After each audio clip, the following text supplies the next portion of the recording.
नमस्कार, मैं रवीश कुमार। आपका अंदाज़ा सही है कि क्या कहने जा रहा हूँ। एनडीटीवी में मैंने लिखना, बोलना सीखा, दिखना सीखा, अच्छे कपड़े पहनना सीखा, टाई पहननी सीखी। बस केवल डांस नहीं आया क्योंकि काम से वक्त ही नहीं मिला। आप सीख लीजिएगा। आज के दिन मैं अपनी महिला सहयोगियों को खास तौर से याद करना चाहता हूँ। काम के प्रति ईमानदारी, टिक कर काम करना और पेशे की नैतिकता की समझ मुझे अपनी महिला सहयोगियों से मिली है और मैंने उनसे चुरा भी ली है। उनसे मेरी सामाजिक और नैतिक समझ बहुत बेहतर हुई। मेरी इस यात्रा में बहुत सी समझदार औरतें और लड़कियों के अनुभव शामिल हैं।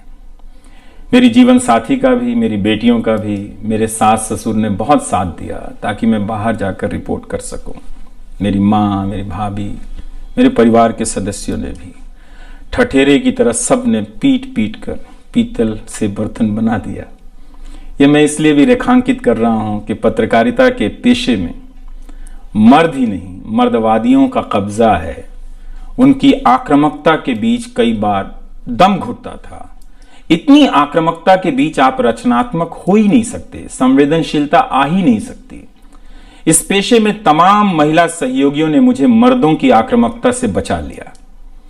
अगर आप इस पेशे में आ रहे हैं, विद्यार्थी हैं, तो हमेशा अपनी महिला सहयोगियों के साथ सलीके से पेश आइए, उनकी काबिलियत को स्वीकार कीजिए, तारीफ कीजिए।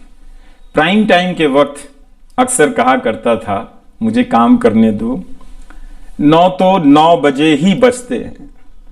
सुबह उठते ही मेरे दिमाग में रात के 9 बजने लग जाते थे। मैं टाइप करने लग जाता था। रोज 5000, 6000, 7000 शब्दों की टाइपिंग। अब शायद 9 ना बजे, प्राइम टाइम ना हो।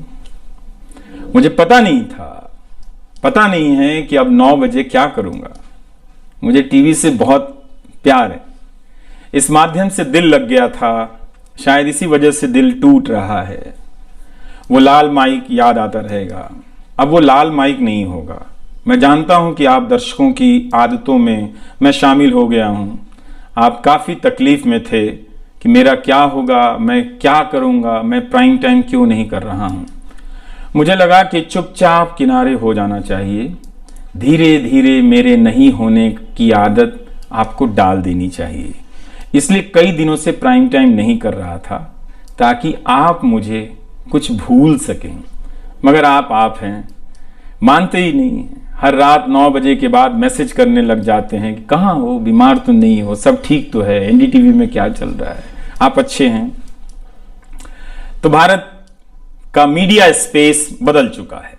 उन हजारों युवाओं की सोचिए जो पढ़ाई पत्रकारिता की कर रहे हैं, लाखों रुपए लगा रहे हैं, मगर उन्हें काम दलाली का करना पड़ेगा क्योंकि इसके लिए अब कोई सांस्थानिक जगह नहीं बची है।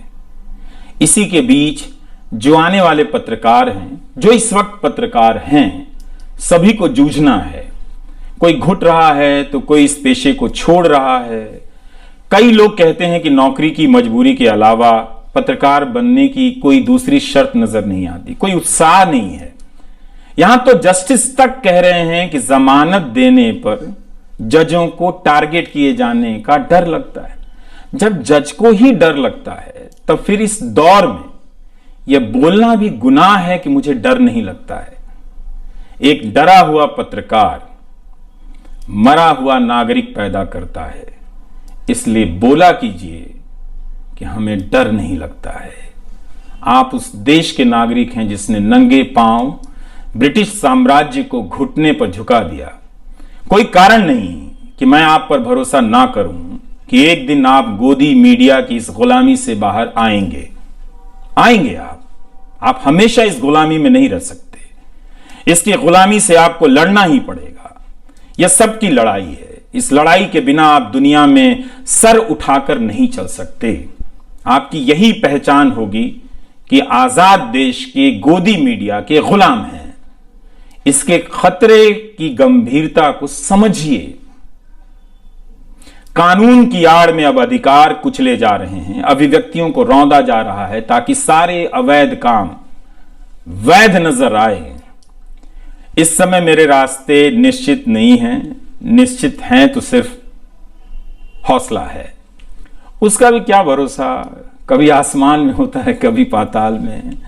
एक YouTube चैनल बनाया है रवीश कुमार ऑफिशियल, और फेसबुक पेज भी है रवीश का पेज। इसे सब्सक्राइब कीजिएगा। अब मैं YouTube पर ही नजर आऊंगा, NDTV इंडिया पर नहीं। किसी संस्था के साथ मर्यादाएं बहुत अलग होती हैं, फ्रीलांस और आज़ाद जीवन की अलग। लेकिन इस बार परिवार के साथ थोड़ा वक्त बिताना चाहता हूँ, जीना चाहता हूँ। मैंने इस्तीफा दे दिया है। नमस्कार, मैं रवीश कुमार अब आपको उस चैनल पर सुनाई नहीं देगा।